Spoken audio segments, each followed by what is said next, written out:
desculpa aí.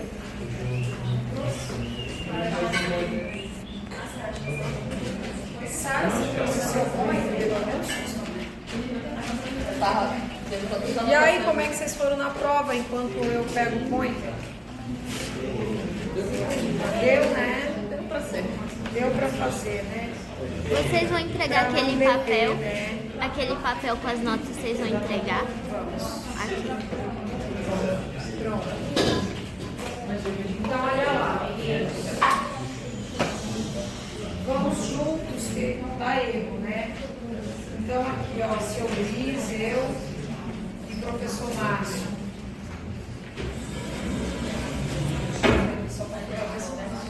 Não existe derrota para quem estuda, né? Ou vence ou aprende.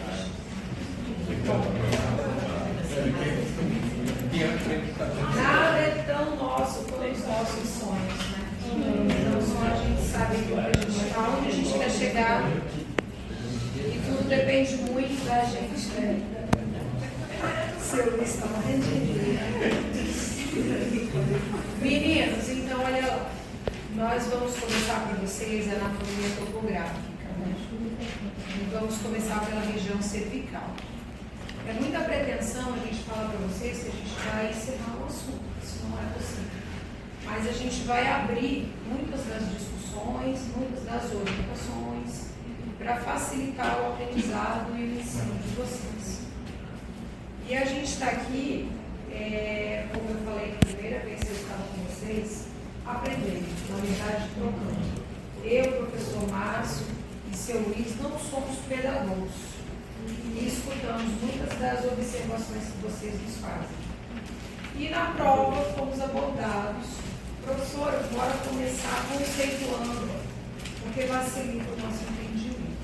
Quando a gente puxa o nível lá para cima, a sensação que a gente tem é que vocês reclamam um pouco mais, porque não conseguem acompanhar.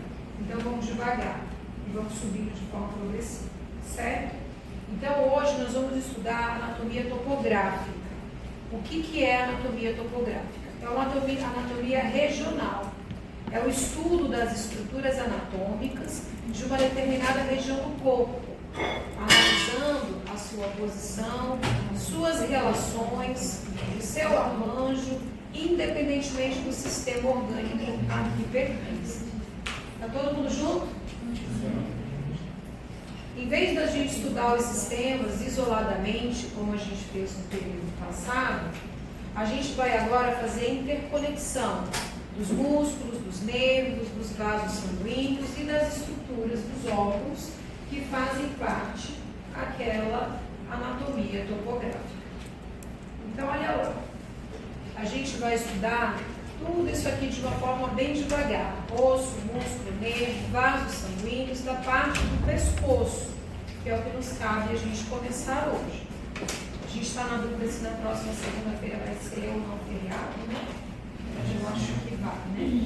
Segunda não. Ah, não, mas não interfere a gente. Não, segunda é o primeiro período. Segunda é o primeiro período. Sexta-feira vai ter alguma coisa? Por causa da semana do México? Vai ter alguma coisa na sexta?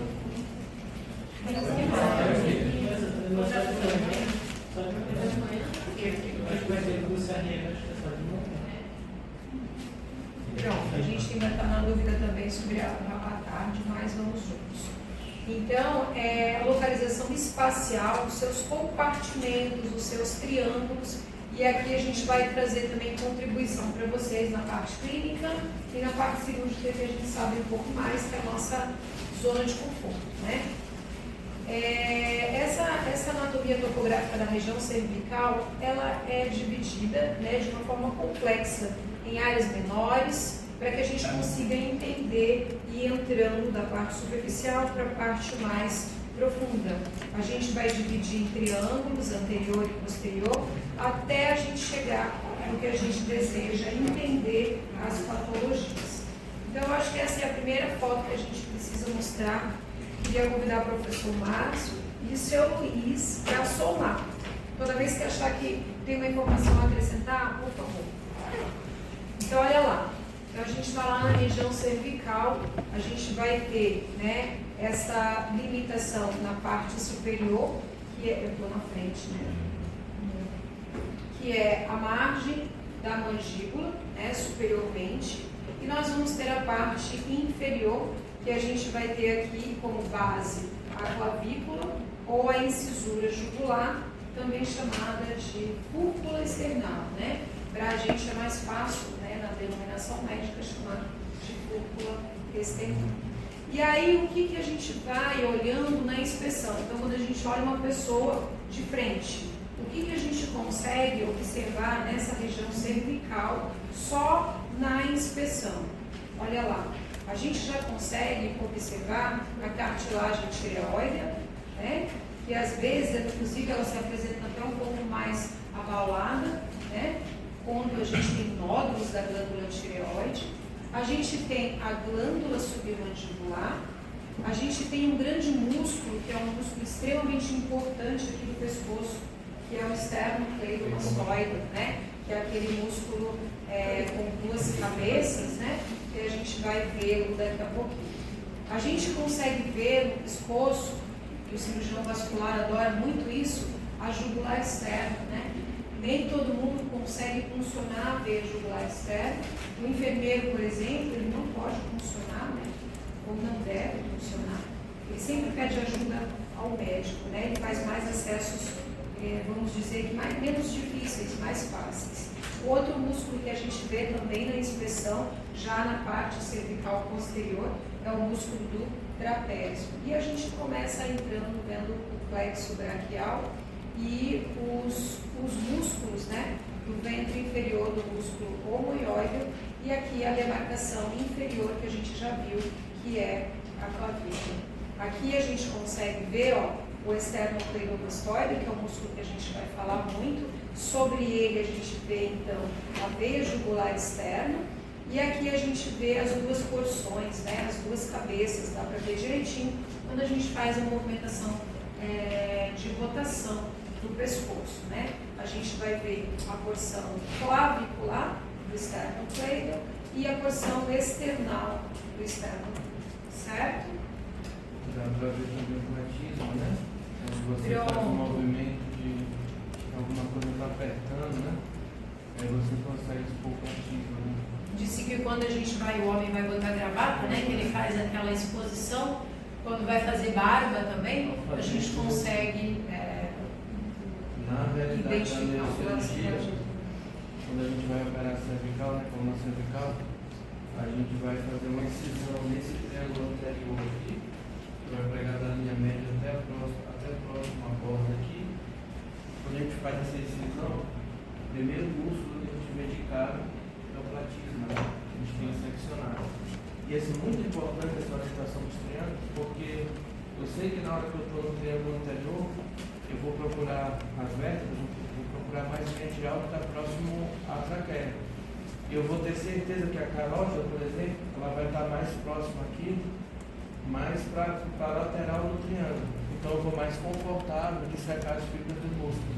Como no triângulo anterior, como a professora também descreveu, eu tenho essa anatomia muito bem, vamos dizer assim, definida. E aí a gente começa a utilizar o que tem em favor da anatomia para favor da cirurgia do paciente. Quando você vai também propor para o paciente um acesso venoso central, tá bom, gente? Que é muito comum a gente ter que fazer pacientes politraumatizados graves que vão precisar de infusão de cristalóides e de infusão de drogas radioativas. Comumente a gente vai pegar o acesso aonde? Ou vai pegar o acesso aqui na região do pescoço, né? Ou vai pegar mais lateral, ou anterior ou mais lateral, né? Se for subclávia, mais lateral. Mas ainda assim eu vou usar a anatomia que a gente já estudou, que é a anatomia da clavícula que vai guiar a gente, né? E aqui no pescoço é justamente a anatomia desses lados da região do pescoço. Porque se na hora de eu fazer o acesso central eu for muito para medial, eu vou pegar a carótida. E aí vem aquele fluxo de esforço, vai pegar a carótida externa. Vem um fluxo alto, porque o sangue venoso ele é mais escurecido, né? E ele não é pulsátil. Quando a gente pega a carótida, a artéria carótida, a gente acaba tendo um sangue vermelho vivo E quando eu percebo que eu peguei a carótida, ao invés de pegar uma acesso central a veia, eu posso, se não comprimir de uma forma adequada, eu posso provocar um hematoma expansível, né, volumoso. Eu posso gerar, inclusive, apneia no paciente quando eu não consigo reverter, entre aspas, o meu erro, né? Ao invés de funcionar a veia, funcionar a artéria. Geralmente, quando você vai dentro da técnica, que você, ao pegar e funcionar, mira em direção ao mamilo, alguns miram em direção à fúcula, mas sai um pouquinho da técnica, vai tudo bem, né, professor? Sim. Quando você sai da técnica, eu tenho dificuldade com a anatomia, que geralmente acontece. Quase os erros de função. Quando você passa, São graves. às vezes você não está conseguindo funcionar a jugular interna e você está indo mais para o meio e para baixo. Você corre o risco também de lesionar o ápice do pulmão e provocar pneumotórax para o paciente, entendeu? Isso que eu estou falando, gente, é realidade. Acontece de vez em quando, a gente vê. E se você faz o procedimento, você tem que saber tratar também o que? A intercorrência. Então, todo mundo que faz um procedimento de acesso central, ele deveria obrigatoriamente saber tratar o pneumotórax que ele causar. Tá bom? E aqui, o que o professor Márcio está falando, a extrema importância, né? Ó, o músculo da região do esternocleidomastoide, marcando aqui a região esternocleidomastoide e dividindo, né, a região cervical, ó, na parte anterior e na parte cervical lateral, né? E o que ele está colocando aqui, por exemplo, quando eu faço dissecção de carótida, para eu fazer correção do entupimento da carótida para evitar AVC, a gente usa exatamente essa borda anterior, né, ou medial do esternocleidomastoide para atingir a carótida, que nós vamos começar a entrar e vocês vão começar a visualizar melhor. Então aqui, ó, a gente consegue ver, ó, aqui é a jugular externa, né, que a gente acaba pegando com uma certa facilidade porque a veia é visível. Quando a gente faz atividade física, a gente olha no espelho da academia, é enorme, alto, né, que você, nossa, estou crescendo, né, é bem a veia que a gente consegue enxergar, porque ela fica, quando ele coloca lá em relação ao platismo, né, ela é uma veia bem superficial, certo? Nessa região lateral, a gente tem a anatomia que passa por aqui, o plexo braquial, né?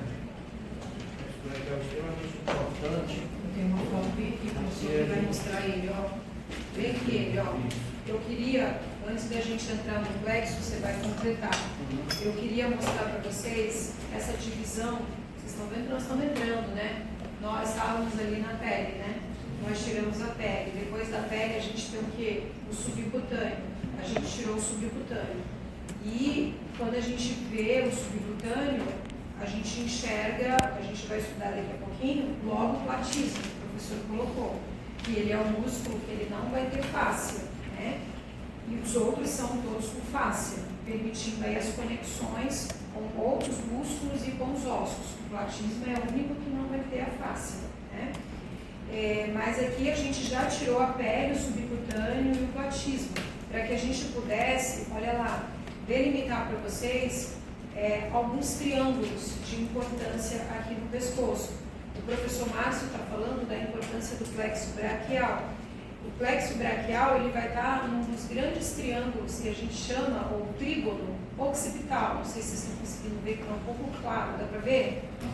Olha lá. Ele é constituído, né, pela borda posterior, né, ou lateral do esternocleidomastoide, e ele é pelo homoióide, né, pela borda superior do homoióide. E aqui é o músculo do platisma, ou melhor, do trapézio. Desculpa, o platisma a gente já ressecou, do trapézio. E aqui ele é chamado de trígono occipital porque passa uma grande artéria aqui, que é a artéria occipital, que é ramo da carótida externa, certo? E outra coisa, lá em cima, e outra coisa que o professor Márcio, que eu interrompi ele, só para mostrar para vocês a fotografia para facilitar a visualização. Olha lá, nesse trígono occipital, a gente vê o plexo braquial, que ele queria trazer informação. Isso. Às vezes a gente vê vê o paciente vítima de politraumatismo de acidente de moto chegar consciente e só com uma monoparesia do membro superior.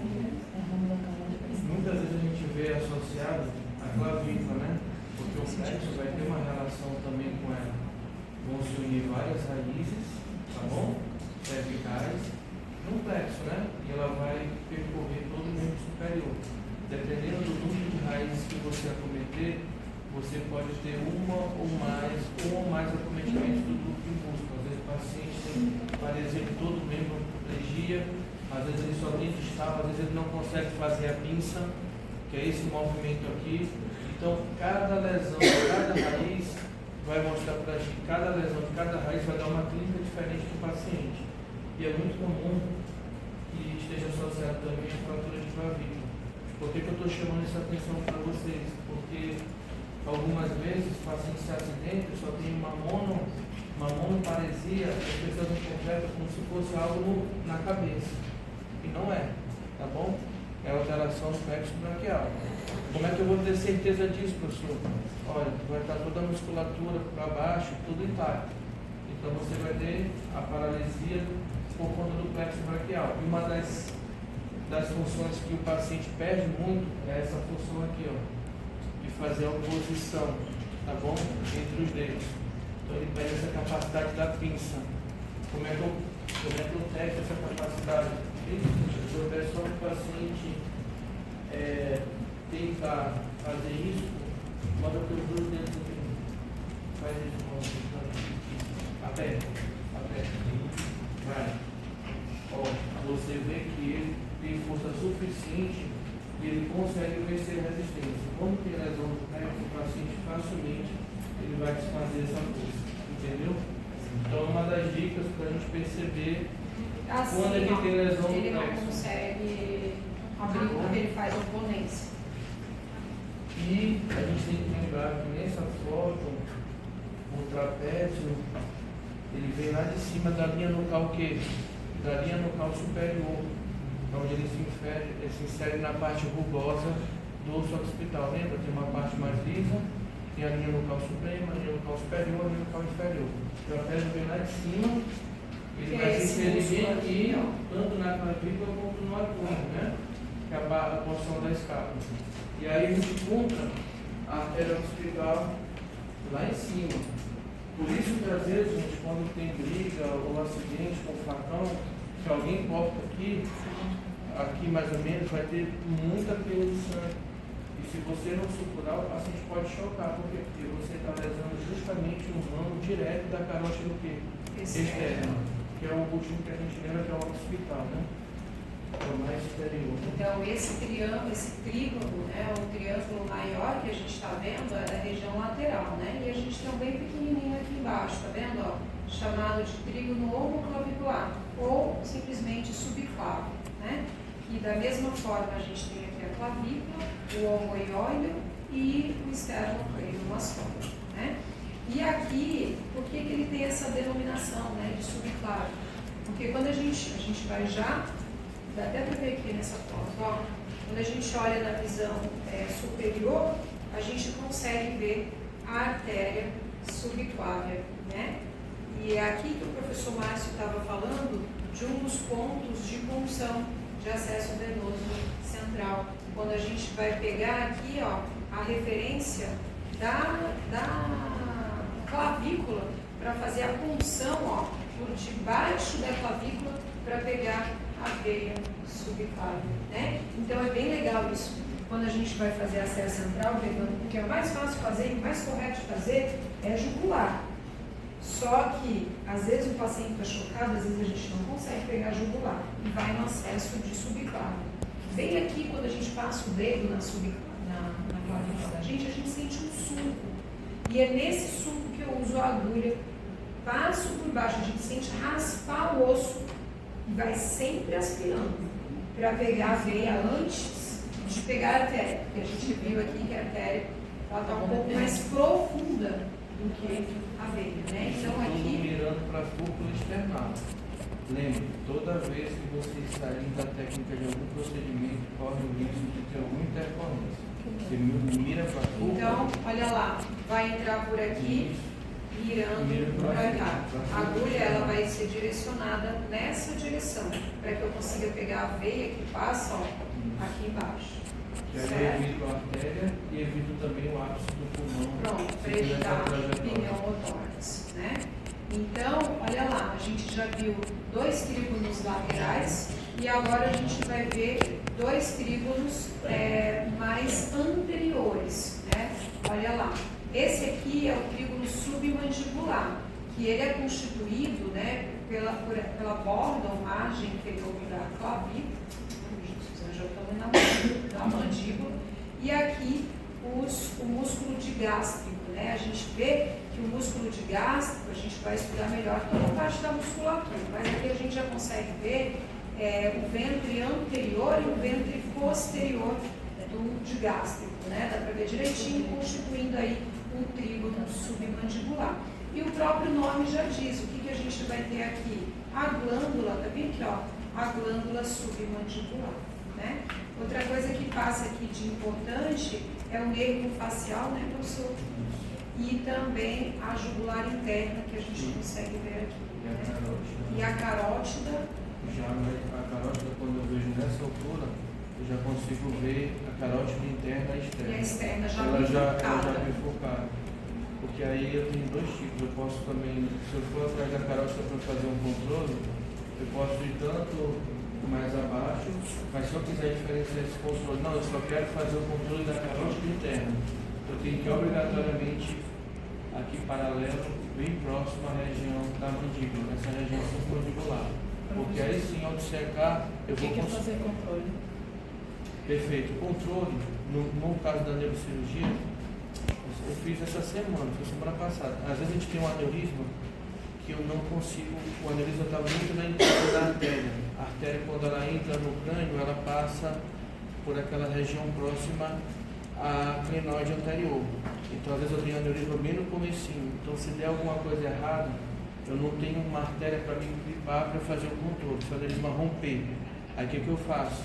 Como eu não tenho controle proximal aqui em cima, ou seja, eu não tenho como clipar nenhuma artéria se o aneurisma começar a sangrar, eu vou aqui no pescoço e faço o controle aqui. Aí eu faço da carótida interna. Aí como é que eu sei onde eu vou achar a carótida interna? Justamente nesse trígono que a professora colocou. Olha lá, isso serve para qualquer lesão, tanto arterial quanto venosa. Vou pegar uma parte mais superficial para facilitar a identificação. Uma criança vem e passa a faca na minha artéria radial. Para eu abordar aquela artéria, eu tenho que ter controle. Um controle proximal, tudo que está próximo do coração eu chamo de controle proximal, e o que está distal eu chamo de controle distal. Então eu só vou conseguir manipular uma lesão, uma facada, uma bala, um aneurisma, se eu tiver o controle proximal e distal. O que é controlar? É pegar aquele vaso, pegar aquela artéria ou aquela veia, para que aquilo não fique sangrando, para que eu consiga suturar, rafiar. Entendeu? Não. Não. Vamos explicar de outra forma. Para eu acessar um vaso que está acometido, que foi acometido, eu preciso, não posso entrar direto nele. Eu não tenho segurança se eu entro direto nele, se ele está ali ou crescido ou sangrando. Eu preciso controlar. Controlar com a Kelly, com um clamp, é um instrumental, isolar. Eu vou isolar proximal, vou isolar distal, e aí eu pego 2 clamps. Clamp é para eu fechar a artéria. Então eu fechei aquele fluxo de artéria, ela fica sem sangue ali. E eu consigo trabalhar e corrigir a lesão que eu preciso. Então controlar, ele está falando que é importante a gente saber onde é que os vasos estão passando, para eu conseguir, diante de alguma cirurgia, de alguma lesão, eu conseguir manter sangramento, parar de sangrar. Certo? Na região anterior, se o paciente tem qualquer lesão na exploração, você sinta que as fibras do platisma romperam, você, por obrigação, você precisa explorar aquela região. Vocês estão me entendendo? Olha lá, isso que ele falou é extremamente importante. A gente acabou de falar que o platisma, a gente já vai ver ele aqui. O platisma, ele é um músculo da superfície, ele não tem a face, né, muscular. Então, se eu tiver alguma lesão que ultrapassou o platisma, eu já entendo que aquela lesão, ela é profunda. porque eu posso ter tido acometimento de alguma estrutura profunda. Então eu preciso explorar. Como é que eu faço isso? Com uma Kelly, com um gelco, a gente consegue ver a profundidade da lesão, né? Então, às vezes até com o dedo, né? com o dedo, às vezes não tem nada, bota o dedo para saber se está muito profundo, tem que abrir. Se o dedo passou, Tem que abrir. tem que abrir. Certo, meninos? Um outro trígono que a gente tem aqui, né, que é muito importante, ó, é o trígono carótico. E aqui é importante porque justamente mais um vaso aqui que vai aparecer, que é a carótida, né? A carótida vai depender de onde ela está, porque o professor Márcio falou. Aqui embaixo a gente vai ter a carótida o quê? Comum. Quando chega aqui em cima já vai ser a carótida interna, porque ela já vai se bifurcar interna e externa. E ela vai correr junto com a jugular interna. Nessa imagem, que traz um outro trígono, ó, que é o trígono submentual, que é quando a gente eleva, né, a cabeça, a gente consegue identificar esse trígono, que é um trígono mais muscular, né? Que a gente consegue ver nessa imagem, ó, a jugular correndo em paralelo com a carótida, né? E aí a gente entende exatamente isso. Todos os trígonos nos trazendo informações anatômicas, né? E da região cervical. Só pegando essa imagem para delimitar, pode falar, João. Tem um termo submentual, quais são as estruturas que formam o triângulo? Submentual é o digástrico dos dois lados e a ráfia mediana, né? Ó, bem no meio. E aqui o osso ióide, que nós vamos estudar já ele. Essa estrutura eu não foquei muito porque aqui é mais constituída de musculatura, não tem interesse, não vou dizer isso, não tem importância, mas não tem tanto interesse anatômico para a gente se aprofundar nela. Mas só quais são mesmo os músculos? É o digástrico, né, dos dois lados, não é isso que o senhor disse? O digástrico está de um lado e do outro, profundamente o milioide. E aqui o homoioide, o osso ióide. Anteriormente o osso ióide. Corpo do osso ióide. Corpo do osso ióide. A gente já vai ver essa estrutura que o senhor Luiz está falando. Só pegando essa figura bem, professor, então, para a gente definir os limites, né, da região do pescoço. Então, atrás, a gente define como limite superior a protuberância occipital externa. A gente define como hino, tá bom, gente? Essa parte mais preeminente que a gente palpa aqui. Na frente, a gente fala da margem inferior da mandíbula, tá certo? E inferiormente, aqui na região de trás, a gente usa como referência o processo espinhoso de C7. Esse que é mais preeminente, que eu consigo palpar na hora que eu faço a flexão aqui do pescoço, tá bom? E na frente, e ali do lado aqui, a gente determina o acrômio e a clavícula, tá bom? Anteriormente e lateral. Deu para entender? Então essa é a região com pontos anatômicos definidos que a gente está estudando.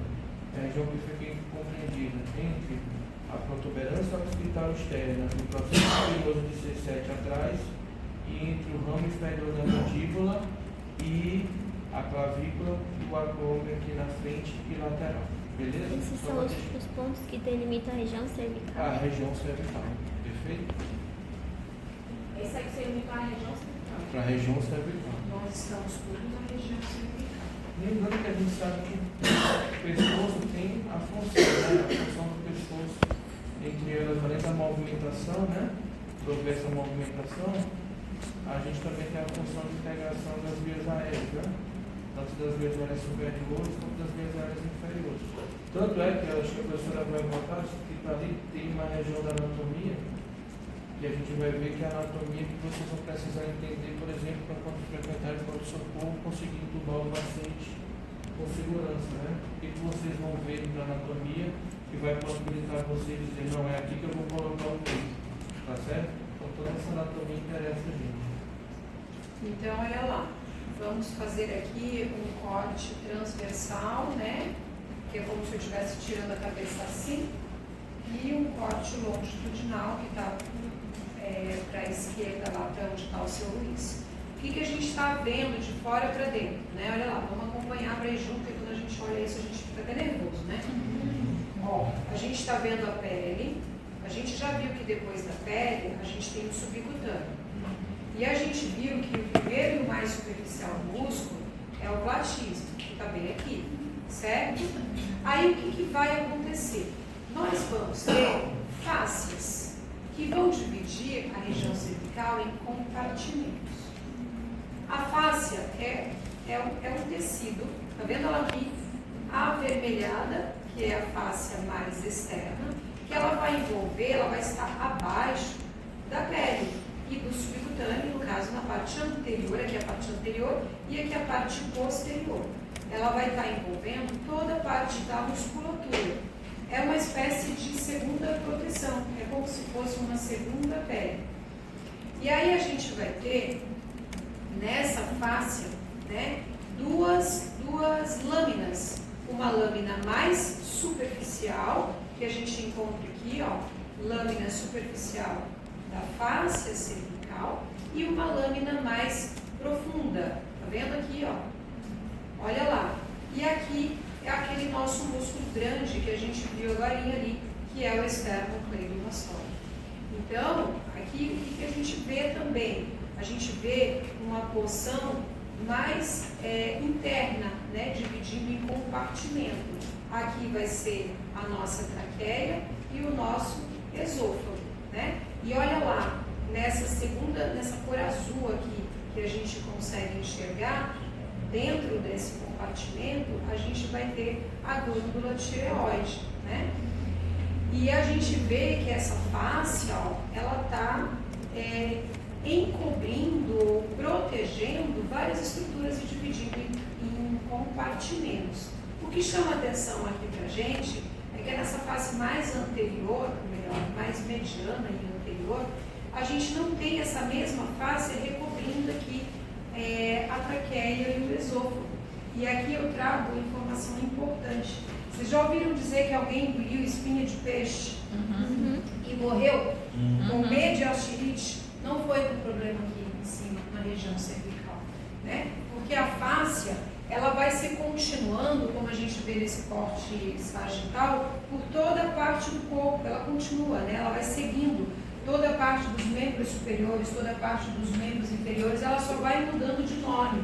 Na perna, por exemplo, de grande importância, a gente tem a fáscia lata, né? Que é como se fosse um espessamento dessa fáscia em várias regiões do corpo. Então, como a gente não tem esse fator de proteção, o que eu tenho aqui, quando eu faço uma conexão com uma lesão, uma espinha de peixe, ou eu já perdi um amigo com um frango, cartilagem de frango, que perfurou o esôfago, e aquilo foi parar tudo na parte do mediastino. Então, ele ficou com tal da mediastinite, que é uma inflamação gravíssima em relação a essa, entre aspas, falta de proteção para conter aquelas estruturas ali no eixo cervical. Outro ponto que chama atenção aqui é a bainha carótida, né? Onde eu botei o alojamento da carótida da jugular e do nervo vago. Isso aqui é bem legal também quando eu faço a cirurgia de carótida, que a gente, para chegar na carótida, lá estão as três estruturas juntinhas. A carótida, a jugular interna e o vago. Então, elas são delimitadas por uma bainha. Quando você vai entrando, você vai dissecando, atingindo a profundidade, ela não está solta, ela está protegida, né? É essa fáscia aqui que protege todas essas estruturas da nossa região cervical. Não só a parte anterior, mas também a parte posterior. A gente vê aqui, né, ó, o corpo vertebral cervical também protegida, ó, pela lâmina aqui que a gente chama de pré-vertebral, né? E aqui, ó, a fáscia cervical. E bem aqui é como se houvesse uma fusão entre elas, tá vendo? Ó? A lâmina pré-vertebral com a lâmina cervical superficial, constituindo, ó, essa proteção do feixe vasculo nervoso, né? Onde tem artéria, veia e nervo. E aqui, nesse corte sagital, a gente vê as mesmas estruturas, né, que a gente estava vendo aqui. Em vermelho, a lâmina superficial, em laranja, a pré-vertebral. Tudo que tem para trás, a gente tem também para frente, com o objetivo de contenção, divisão de compartimentos. Nesse corte dá para ver também que aí não é um bom lugar para fazer uma traqueostomia, né, gente? Ou é? Por que não? Por que não? Por que aqui não é bom para fazer uma traqueostomia? Pela presença. Vaso, né? Vai sangrar muito, né? Pela própria tireoide, que está bem na frente, né? Aquela glândula que a gente teria dificuldade Se de... você pegar a tela tireoide também, que é sangue direto da tela grosso. externa, vai sangrar bastante. Existem epilepsias que você não consegue o controle, você pode tratar com uma cirurgia chamada de estimulador do nervo vago, tá bom? Isso aqui é curiosidade. Nessa cirurgia a gente também faz um acesso na região cervical, só que eu passo a carótida, vou entre a carótida para encontrar o nervo vago, para enrolar os fios eletrodos no nervo vago. E depois eu deixo a bateria do dispositivo aqui. Aí você gera um campo elétrico e aí você consegue controlar ou diminuir as crises convulsivas do paciente, tá bom? 30% dos pacientes que vocês vão encontrar não vão controlar as crises. Então essa é uma região também que a gente aborda para poder fazer procedimento disso aí. Então deu para ver que tem um grupo muscular, né, professor? Tem um grupo das vértebras, né? Também definido aí, que a gente já estudou anteriormente. E tem um grupo dos vasos, né? Que são os vasos que têm maior representatividade na região do pescoço, né? Não é nem preciso dizer por que os acidentes, ou por perfuração de arma de fogo, ou por perfuração de arma branca, são extremamente graves e lesivos para o paciente, né? Onde, primeiramente, tem que ficar calmo e tentar o quê? Controlar o sangramento, tá bom? E após controlar o sangramento, se tiver lesão do natismo, eu tenho que obrigatoriamente explorar esse local, porque senão o paciente morre de choque pulmonêmico, só de tanto sangrar, tá certo? Professor, essa figura aí, como tem uma coisa, essa parte cinza são os músculos, né? Tudo é músculo, menos aqui que é a tireoide. O esternocleido é esse maior que você está falando? Esse esternocleido. O platismo é lá da frente, João. O platismo é o que Bem dá de anterior. seta azul, ó. Ah, sim. Esse é na altura de que vértebra, mais ou menos? 7, Olha C7. para lá esse processo espinhoso. Se também desenhado, deve ser Como se C7. houver, agora você vai estudar dele aqui, ó, seu Luiz Arcoróis. Para vocês lembrarem do cargo do período, né? A gente não vai entrar muito aqui, porque vocês já estudaram isso aqui e a gente acho que não tem necessidade da gente focar nisso aqui, né? Mas só para a gente lembrar que nós temos 7 vértebras cervicais, que as vértebras cervicais, a primeira é chamada de atlas, a segunda é o axis, cada um tem a sua são vértebras, essas duas são vértebras atípicas, né? Que elas não têm corpo, que elas têm massas, né? O arco anterior e no caso aqui posterior. Lembrar da axis, né? Assim chamada porque ela tem um processo odontoide, né? O dente, que vai fazer a articulação entre elas. Mas o nosso objetivo aqui não é esse, já passou, né? O nosso objetivo aqui é mostrar para vocês esse osso que o seu Luiz estava falando agora para vocês, ó. O osso ióide, ó. Este osso é importante a gente conhecer, que a gente não estudou ainda, né? E a gente divide em corpo do ióide, né? O corno menor e o corno maior. Por que isso é importante? Porque ele vai permitir a conexão de vários músculos. É nele que vão se inserir vários músculos da região cervical, relacionados também com o movimento cervical e músculos da mastigação, né? Então, vários dos músculos a gente vai aprender aqui. E o legal de falar deste osso é que ele não está conectado diretamente a um outro osso. Ele é, entre aspas, não está solto, né? Porque ele é todo cheio de ligamentos, né? E musculaturas que estão envolvendo, que a gente vai já estudar. Mas ele não está diretamente articulado com o outro osso, né? Aqui, mais uma vez, só para a gente lembrar, né, da articulação, os ligamentos, né, que fazem permitem essas conexões e trazem estabilidade, né, da coluna cervical. E aqui, olha lá, essa foto é bem bonita, né? Porque dá para perceber direitinho, ó, o músculo platismo, né? Ele vai se inserir aqui na região da face, né? Se conectando aqui com o orbicular da boca e superiormente aqui no ângulo da mandíbula e inferiormente ele vai estar lá, né? Se conectando. Você percebe que ele se conecta, né? Ele se junta com a fáscia, né? Dos outros músculos, ó. Ele não tem fáscia, né? Ó. Mas ele vai se aderir, né? Se conectar com a fáscia do deltoide, com a fáscia aqui do peitoral maior, né? Então, ele ultrapassa toda essa estrutura do pescoço, ó. E é bacana aqui, o professor Márcio falou, quando ultrapassa esse músculo, pode explorar, pode ter lesão do feixe vascular nervoso. Então, ele é um músculo muito superficial. Quando a gente faz dissecção de carótida, a gente entra por aqui, né, na borda anterior, e vai dissecando. A gente vai queimando essa musculatura para não sangrar. E aqui, só para vocês verem, né, a importância do esternocleidomastoide, que a gente já viu muito, né? A inserção dele é mastoide, por isso que o nome dele é este, né? E tanto no externo quanto na clavícula, né? E aí a gente vê que a gente já tirou a pele, já tirou o subcutâneo, a gente tirou o platisma e já está entrando na parte da musculatura. E aqui o senhor Luiz me perguntou, vamos estudar os músculos supraioides, infraioides, aí nós vamos começar a entrar aqui. O que é importante a gente saber aqui, quais são os músculos importantes aqui da gente saber, né? Lembrar que o oide é aquele osso que está nos dividindo, né? Nos dividindo na parte superior e na parte inferior. E ele coloca essa musculatura do pescoço, o miloioide, que foi aquele que tu me perguntaste, João, está bem escrito aqui para facilitar a nossa, na verdade, o digástrico. Lembra daquele que tu me perguntaste agora, né?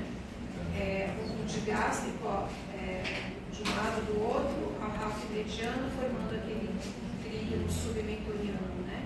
Aqui nós vamos ter o outro músculo, que é o outro músculo miloioide, e nós vamos ter o músculo estioide, não está dando para ver direito, mas quando a gente olha na figura, ele é bem claro, né? Ele é bem fibroso, dá para perceber direitinho. E aqui, ó, o que ele fez? Ele rebateu o esternocleidomastoide e a gente já começa a ver o feixe, né? Mais uma vez aqui, o miloioide, o digástrico e o estioide. Olha, essa foto aqui dá para ver direitinho, ó, né? O estioide, o digástrico e o miloioide são músculos que constituem a parte supraioide, né?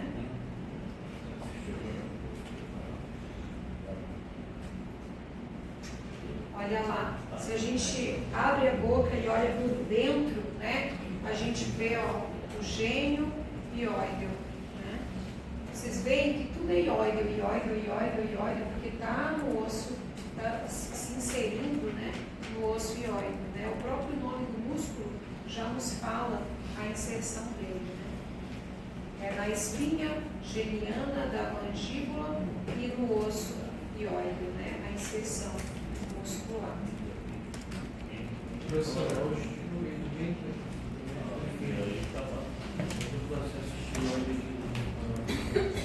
Pronto, ó, o processo, olha, o professor Márcio observou, né? O osso temporal, o processo estiloide e o músculo, né? Estiloioide também, ó, passando. O nome do músculo é o nome das inserções proximal-distal, né? Se é perguntar. Eu ia perguntar, por exemplo, quando se faz uma dissecção do platismo, o paciente fica com algum prejuízo na movimentação depois? Mesmo fazendo essa queimadura local, ele não fica prejudicado no ambiente. Tá bom. Você só tem que ter cuidado. Ele é um músculo muito fino. Ele é mais um músculo de proteção do que de função. Ele é um músculo muito delgado, muito fino. A gente seca entre ele, a gente não está cortando ele, né? A gente está dissecando Parece ele, quando entrando por aí dentro, queimando. aí nós temos a pele, que é o mais superficial, temos tecidos, que ela falou que é extrato, e junto ao tecido, ele se conecta com o fraquismo. Se confunde o fraquismo com o subcutâneo, entendeu? Ele é muito fino. Ele é fino e quando a gente disseca para fazer a carótida, eu não estou cortando ele no meio. Eu estou dissecando ele, eu estou entrando na profundidade. E na mulher ele é muito mais delicado, o homem ele é mais envolvido na mulher. Agora, essas pessoas que trabalham carregando coisa na cabeça, como estufador, ela é porque ele é um músculo que fica mais evidente, é um músculo que você vê com mais facilidade, melhor até a dissecção. Lutadores, né? Vocês já viram que eles ficam com aqueles pescoços mais alados, assim? Diz que quem faz abdominal de forma errada também fica com aquele pescoço mais grosso. Por isso, porque é um músculo, né? Por hipertrofia, né? Tem uma coisa importante que quando você é desinfantivo, que vai acessar o signo anterior, que você tem que tomar cuidado com o nível laringeu recorrente. Tá bom? Porque se você coagular a lesão do nível laringeu recorrente, o paciente vai evoluir com afonia e com rouquidão. Certo? Você tem que ter cuidado com o nível laringeu recorrente. Eu vou mostrar uma fotinho que tá bem legal mesmo, bem bacana. Tem que tomar cuidado basicamente com duas coisas. Com a artéria, né, professor? Porque nessa região as artérias sangram bastante. E com os nervos, porque às vezes você coagula o nervo, mesmo que você não altere totalmente a função dele, mas parcialmente ela pode ficar alterada, né? E você sabe por que é tão complicado a gente lesionar uma artéria? Porque ela fica muito profunda. Quando a gente pega uma lesão de radial, por exemplo, basta botar o dedo em cima, que eu consigo muitas vezes tamponar. Se eu não tampono, eu cesso sangramento até que sendo cirúrgico. Agora aqui eu não consigo, porque é um ambiente mais profundo. Né? Então, você vê a quantidade de estrutura que a gente está entrando, para chegar, a gente ainda não chegou na artéria, né? A gente está ali, ó, destruindo a parte dos músculos. A gente já foi o supraioide, aqui, ó, é o infraioide. Né? O tireoióide, o homoióide. O homoióide é bem interessante. Olha como é que Deus é perfeito, né? Se você observar essa imagem, a gente tirou o esternocleidomastoide, que é aquele músculo que a gente já viu que é extremamente forte e ele dá todas as divisões do pescoço. E olha, observa como é um músculo homoióide. Ele tem como se houvessem duas inserções aqui no meio, ó, um ligamento. É como se fosse de gás, com dois dentes. Olha lá, ele vai, entre aspas, proteger a veia e a artéria. É como se, eu tenho lá um carregador de peso, eu estou hipertrofiando o esternocleido, mas o homoióide está sendo um verdadeiro tensor. Ele está protegendo a artéria e a veia, né? Então é como se ele houvesse realmente duas cabeças, né? Você vê que aqui no meio há uma proteção, né? Que Deus é perfeito, né? Antigamente era chamado de homoplata, né? Ele tem um vento lateral, vento medial, Está bem aqui ele, ó. Se eu estar falando, eu vou mostrando para vocês, ó. O ventre lateral, que ele vai para a parte da escápula, e o ventre medial do osso iliótico.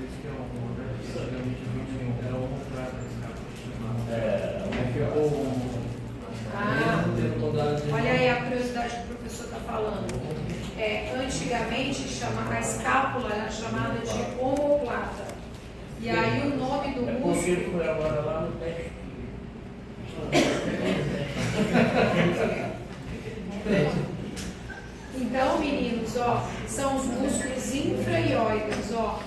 tireoióideo, o homoióideo e o esternoióideo. E aqui o professor Márcio falou do nervo recorrente, que nós vamos já ver que ele vai falar. Existe a possibilidade de esse músculo que a senhora falou, Homoióideo. pela hipertrofia dele, mesmo ele sendo um músculo mais protetivo que funcional, de algum modo comprimir esse espaço? Tem uma doença chamada síndrome do desfiladeiro torácico. Nossa, que dramático. Que dramático. É quando eu tenho uma hipertrofia muscular resultando em compressão da artéria ou da veia.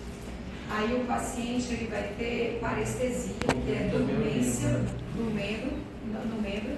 Às vezes, quando a tensão é muito grande, eu tenho compressão da artéria carótida, e aí isso vai repercutir em todo o braço. Às vezes ele tem diminuição até ausência de pulso por compressão. E aí o que faz? Depende da causa. Se for muscular, geralmente é o escaleno anterior que faz isso. Aí a gente faz escalenectomia. Tira um pedaço do escaleno onde está o ponto de compressão. Pode ser clavícula, muito comum em mulher jovem, quando tem dormência no braço. Aí recebe um pedaço da clavícula. Quando tem costela cervical, geralmente as costelas são torácicas. Tem mulher jovem que pode ter costela cervical. E aí pode provocar compressão da carótida. Então, assim, pode acontecer? Pode, mas isso é raro. Mas o nome é síndrome do desfiladeiro torácico. Certo? Bora pra frente. E olha lá o que eu estava falando para vocês do escaleno. Olha, parece até que casou a pergunta. Ó, o escaleno anterior, o escaleno médio e o escaleno posterior. Os escalenos, eles vão fazer a conexão aonde? Nos nossos processos transversos das vértebras cervicais, né? Ó. E aqui é que a gente vai começar a entrar. Vocês estão vendo que a gente já está bem mais fundo, né? Olha lá, a gente já começa a ver a nossa estrutura da artéria. Ele perguntou, existe alguma doença que esse músculo pode provocar? Ó, o escaleno anterior, principalmente, como eu falei para vocês, ó, ele pode comprimir a artéria subclávia indo para a axilar. Tá vendo aqui? Entre esses dois músculos, né? A gente vai ter o quê? A abertura da primeira costela. E aqui a gente consegue ver um nervo, olha lá, que vai correr junto com a artéria e com a veia. Então, se eu tenho uma compressão aqui, eu vou ter compressão de artéria. Se eu tenho compressão aqui, eu posso ter compressão de veia e artéria. Depende de onde é o ponto da compressão. Mas assim, o que é importante a gente entender? Que os músculos escalenos, eles estão de igual função e importância aqui para a nossa região cervical. Segurança anterior subclávia. Por que eu falei assim? Bora lá. Porque ela vai mudar de nome, né? Ela muda de nome, ela sai de subclávia e ela vai para axilar, né? Então, por isso que fica a posição anatômica é importante aqui. Ela está bem na transição, subclávia para axilar. E a veia é mais anterior, né, nesse caso. A veia é mais superficial, a veia é mais anterior. Por isso que não é. Pode acontecer da gente pegar a artéria, que o professor Márcio falou, vai depender da posição. A gente geralmente, quando vai pegar a subclávia, a gente coloca o paciente em rotação da região cervical contralateral e estica, né, faz uma hiperextensão do braço, para justamente abrir esse espaço escalênico aqui, para eu poder pegar a subclávia, entendeu? Então, quando a gente faz a rotação, a gente consegue tirar, né, a parte muscular e eu abro a veia para facilitar a função do acesso central. Então, toda vez que você for pegar a subclávia, você bota o paciente decúbito dorsal, vira o lado, o pescoço contralateral e puxa um pouquinho o braço. Ipsilateral para facilitar pegar. Eu estou indo, vocês estão deixando aí, eu estou indo. Muito bem. Nós vamos no plexo cervical. Olha lá. Desenhando assim fica mais fácil da gente ver, né? É como se aqui fosse o nervo hipoglosso. Está vendo que o nervo hipoglosso, ele está correndo junto, né? Com o nervo que vem aqui, ó. Vocês estão vendo aqui? C1, C2, C3. Eles juntos, ó, de novo. C1, C2, C3, nós vamos formar uma alça cervical, que é o que a gente vai ver aqui, ó, na nossa figura, né? Então, a inervação aqui é legal, porque muitos dos sintomas que a gente tem na região cervical, a gente pode ter também a nível de cabeça. E uma síndrome que o professor Márcio vai explicar melhor, síndrome de Rodney, né? Litose, enoftalmia e e anidrose, Mas geralmente quando tem tumor, que é mais baixo. tumor de concurso Ah, também, que é mais aqui no ápice, ele pode comprimir, né, um paciente com quadro de... Sabe que eu estava vendo hoje que a prova de residência ela está perguntando coisa mais... Mandei uma questão para os alunos, se vocês tiveram curiosidade de ver, que a prova de residência está perguntando coisa mais específica, né? Ela não está mais abrangendo o geral, né? Então, o tumor de Pancoast, ele pode abrir um quadro, o paciente pode abrir um quadro do tumor com essa característica, uma síndrome de Rodney. E está lá na questão uma alteração neurológica que é responsável pelo tumor, que é o tumor que é responsável, porque ele comprime justamente essa alça simpática. Lembra que eu falei para vocês que a cadeia simpática ela fica bem próxima da medula, né? Cadeira de glândulas simpáticas. E o parasimpático fica já próximo do órgão. E aí por isso que acontece isso. Aí você tem síndrome de Rodney, que é a enoftalmia, a anidrose, né? E pitose. Nem sei que ela vem completa, né? Às vezes ela vem parcial. Eu ia chamar a atenção que aqui tem um nervo occipital menor, né? Que tem algumas cefaleias ou enxaquecas que não respondem muito bem ao tratamento medicamentoso, a gente pode fazer o bloqueio, tá, gente? O que é bloqueio?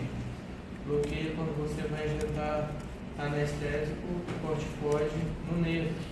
E aí, o que a gente tem como anatomia de precisão para chegar perto dele? Vocês estão vendo que ele passa perto do trapézio, né? E o trapézio vem se inserir bem na linha nucal superior, próximo à região do índio, né? Que é a protuberância occipital externa.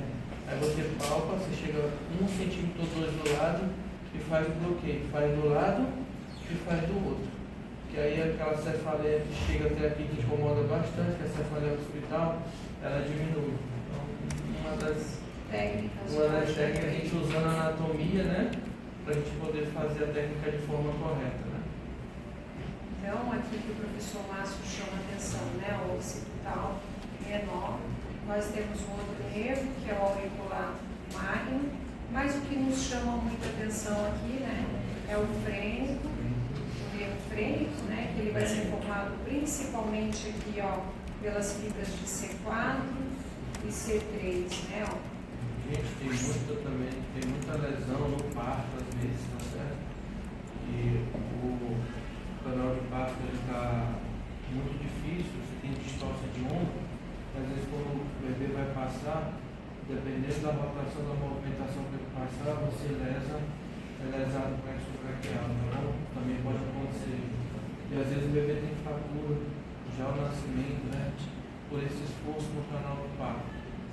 E aí você tem um bebê que nasce com uma paresia, né? Que tem uma paresia que desenvolve justamente por essa lesão do plexo braquial, tá certo? Isso aí é cuidado na assistência ao parto. Às vezes nem sempre é fácil evitar, né? Você está no interior, você não tem maiores recursos e você que tem que resolver, né? Então, de uma forma ou de outra, só para alertar vocês, porque pode ter essa paralisia do plexo braquial no recém-nascido também, tá certo?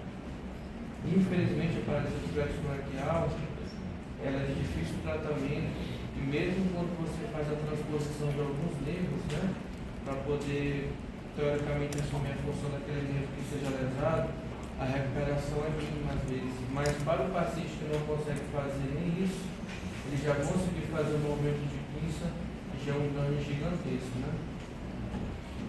Mais uma vez o nervo occipital menor, o professor está falando, né? O local da abdução da bloqueio da geometria. Esse outro nervo que a gente bloqueia retinite próxima ao pavio auricular, né? Que é o auricular magro, entendeu? Então, todos esses são pontos de E referência. aquilo que a gente estava falando para vocês, às vezes é um nervo cervical, né, um flexo cervical, mas que muitas vezes traz sintomatologias de cabeça, né, por conta das terminações. Né. Professor, o botox para enxaqueca necessitar mais uma Pode fazer também, filtração de botox ou filtração. Botox é um pouquinho mais caro, né? Mas tem um efeito mais duradouro. Aí se você não tem botox, você pode injetar também com corticóide e com anestésico também. Que causa um efeito semelhante, mas que dura menos. Tá certo? Aqui a gente traz alguns nervos para vocês que são de igual importância. O nervo hipoglosso, né, que é aquele nervo motor que vocês aprenderam, né, que é o 12º par. A gente tem muito medo dele na cirurgia de carótida, porque ele está relacionado com a movimentação da língua. Né?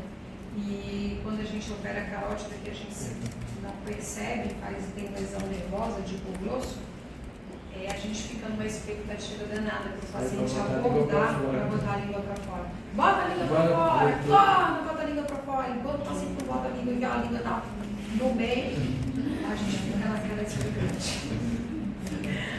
Que é o nervo hipoglosso. Professor, se quiser aí entrar nos nervos, que é essa área toda.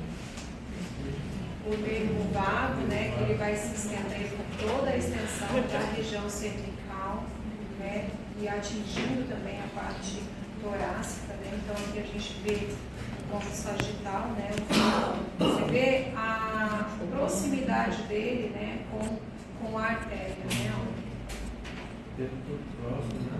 Ele vai inervar as outras vísceras também na região torácica, né? Por isso que ele é muito importante. E juntamente com o nervo fêmur, ele vai inervar também o diafragma, uma cúpula diafragmática, né? Que vai fazer eu ter a condição de elevar a cúpula, né?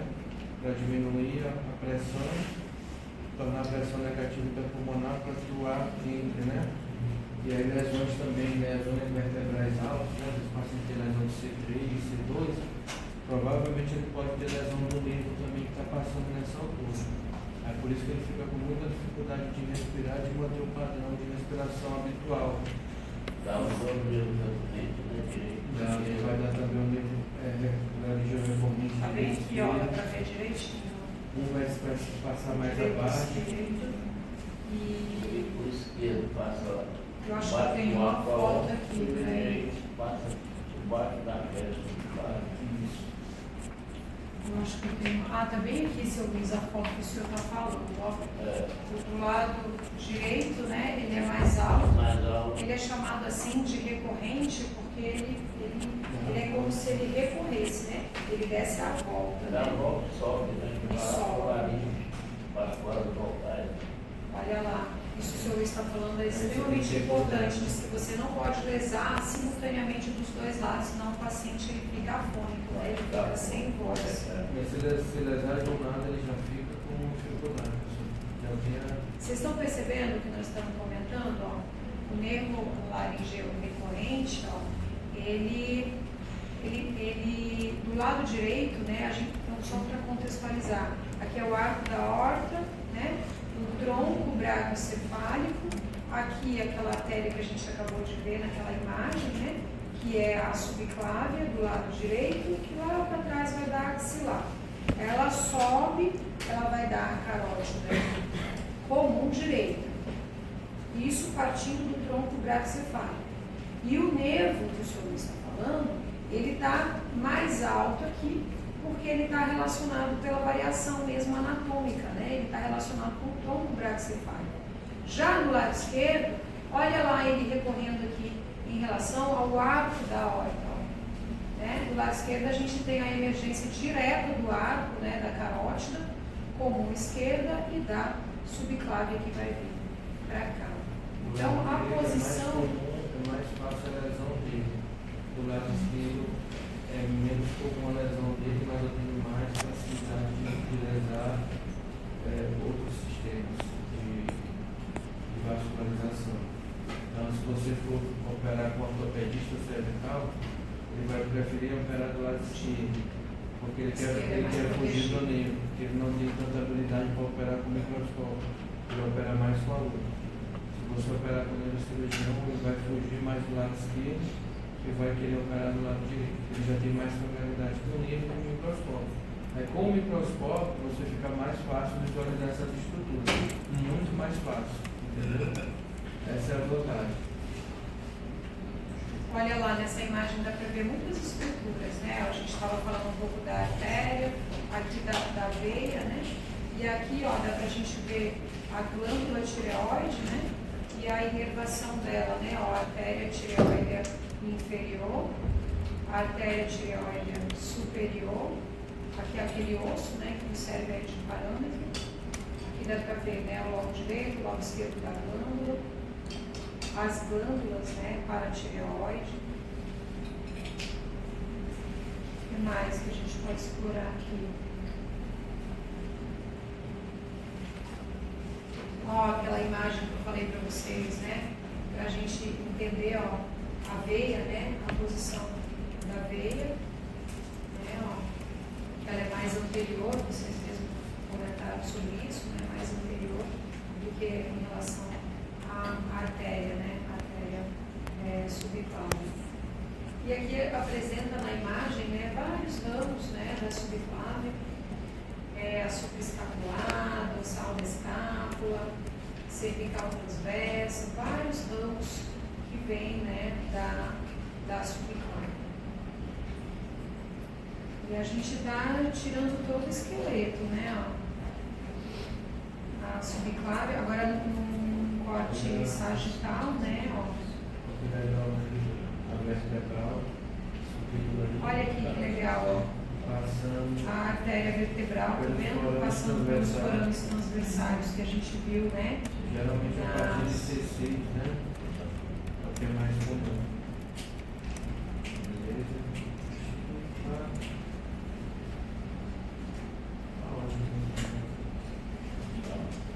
Professor, eu fico na dúvida na parte mais superficial. Tipo assim, eu queria saber como é que eu posso relacionar essas grandes artérias em relação de posicionamento com o instrumento machucado. Por Ele exemplo, está profundo, né? A gente não consegue vê-las com ele. sim. Tem que rebater E elas estão profundamente a ele. sim. Profundamente a ele. Quando a gente vai fazer a carótida, eu tenho que rebater o esternocleidomastoide. Eu viro a cabeça do paciente para o lado e rebato o esternocleidomastoide. Eu uso um afastador, porque ela é profunda a ele, como se estivesse embaixo dele. Mas tem uma coisinha, eu já vi alguns médicos comentando, né, que usa aqui o triângulo, aqui, que eu tenho um modelo posterior, para entrar no subclave, como se fosse uma empatada, né? Fazer na onde, João? Porque olha lá, você falou da carótida. A carótida, tu tá rebatendo, ela vai profundamente ao esternocleido. Tu rebates ele para a lateral para atingir ela. Agora, se tu quer a veia, ela tem o contrário, porque a veia está mais superficial. Aí é o que eu estou te falando. Tu consegue pegar ela tanto intra quanto supraclavicular. Entendeu? Tu consegues fazer o corte intra e supraclavicular. Quando a gente tem lesão de veia, teve até um médico que era diretor do Socorro, ele faleceu, não sei se vocês estão souberam disso. O seu Luiz com certeza conhecia. Ele pegou lesão de subclave, de veia subclave. Aí não conseguiram fazer o tal do controle. E ele ficou meio chocado, sabe? Ele estava na casa dele no Araçagi, os bandidos entraram, atiraram. Lembra dessa história, seu Luiz? E aí ele foi até diretor do Socorro. Geralmente a carótida você tem 5 minutos para controlar, né? E você tem uma série de emoções, sensações que você vai ter que trabalhar com ela mesmo. Porque você sente a situação iminente de morte do paciente que está sob sua responsabilidade. Você está aqui trabalhando, né? Muito, gente. E aí você está aqui trabalhando o coração aqui, ó, 120, 130 e tendo que resolver. É semelhante quando rompe a lesão de carótida que está operando. A gente sabe que a gente tem 5 minutos para poder resolver o aneurisma, porque a partir daí ou o paciente vai a óbito ou ele vai sair de uma sequela muito grande da cirurgia. Aí vocês poderiam perguntar assim. Normal. Aí vocês poderiam perguntar assim. Se não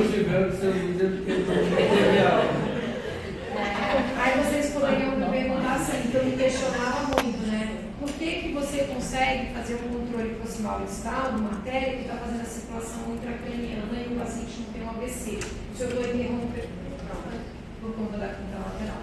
Isso cai na minha prova de anatomia, minha primeira prova de anatomia, eu fiquei implicada com ele, acho que na meia hora pensando nisso, não sabe. Eu falei, gente, como é que pode a pessoa ser tão boa não pensar do outro lado? Mas se você vê se ele não vai ter o AVC, você tem que fazer na angiografia chamada teste de patência. O que está fazendo, o médico sobe com o balão uma das carotas e tampona. E aí ele vai observar se tem um fluxo pela outra, entendeu? Aí você confirma o teste de patência. Isso a gente também pede esse exame quando a gente vai operar o aneurisma complexo. Porque a gente não sabe como vai acontecer às vezes o aneurisma rompe. É uma angiografia? Angiografia, você faz uma angiografia cerebral. Para ver o que é a patência do polígono. Do polígono de Wilson. Que assim, nem sempre os pacientes têm um polígono patente. Aí você vai fechar uma carótida de um lado, interno, o paciente vai evoluir mal. Tá bom? Nem sempre o paciente tem um polígono. Tem patência do polígono. Aí a patência. Você ia falar, João, que pede do É quando você tem uma carótida que dá conta de suprir o outro hemisfério por conta do polígono. Deu para entender? Elas não se juntam e no caso um polígono.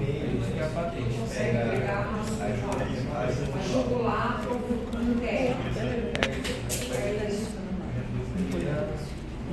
que foi que vocês estão perguntando? Da jugular cresce. Por que pega a jugular em cima? Não, você pode pegar a jugular interna ou a subclávia, né? Ela está atrás da clavícula, não é? Eu posso ter um acesso para pegar ela por baixo ou por cima. Depende do que eu quero fazer, depende do problema onde eu estou, depende do controle que eu quero ter. Às vezes eu tenho que abrir em cima e embaixo, ainda tem que ressecar a clavícula. Teve uma vez que a gente teve um pseudo de artéria subclávia, na transição axilar. Teve que ressecar a serra mesmo, serra de giga. Tinha um pedaço, faz uma janela para você abordar. Depende de onde está o problema para você acessar. É mais fácil fazer intraclavicular. Depois, não tem como colar. É que está ali. Nunca me esqueci, foi meu primeiro contato com o Vai dar para fazer resseca e o paciente ficou sem nada. Ele só ressecou a janela, a gente corrigiu. Colocou uma prótese e tem nada. Aí não, ele não fica com o braço caído, ele fica com o braço com dimensão de movimento, não fica caído. Mas não existe uma prótese para colar. Aí eu não sei te responder. Prótese para colar. Prótese para colar a clavícula. Por exemplo, quando a gente tem fratura de clavícula, ninguém bota prótese. Já ouviram dizer que é só repouso e analgesia? Não é?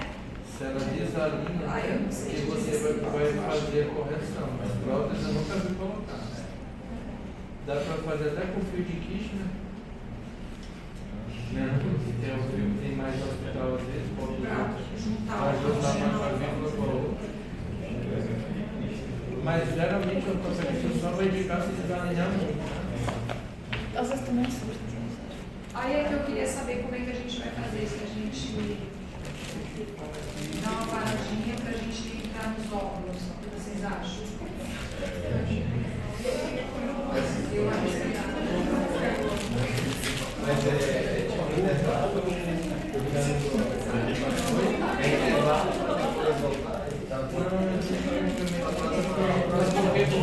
vai ter ainda. Próxima semana vai ter aula, pessoal?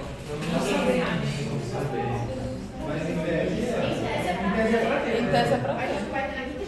Não, se tiver tudo bem, eu só quero saber para se programar se vai vir ou não para o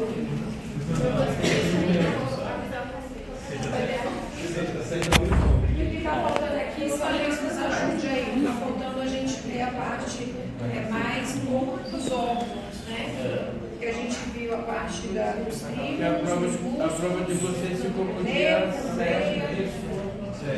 Só confirma para mim, 7, não é isso? Então a gente já tem mais 3 encontros, né?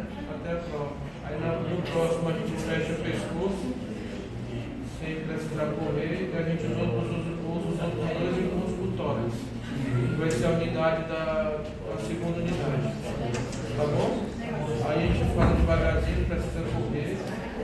dá tempo de vocês ficarem Mas, dias com a ó, matéria. se Luiz falou que a parte topográfica tá bom, a gente vai ver isso antes. Falou tudo, eu também concordo.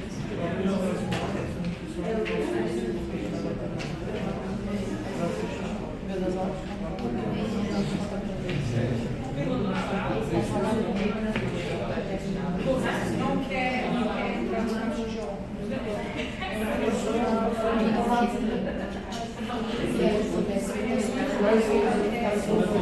Mas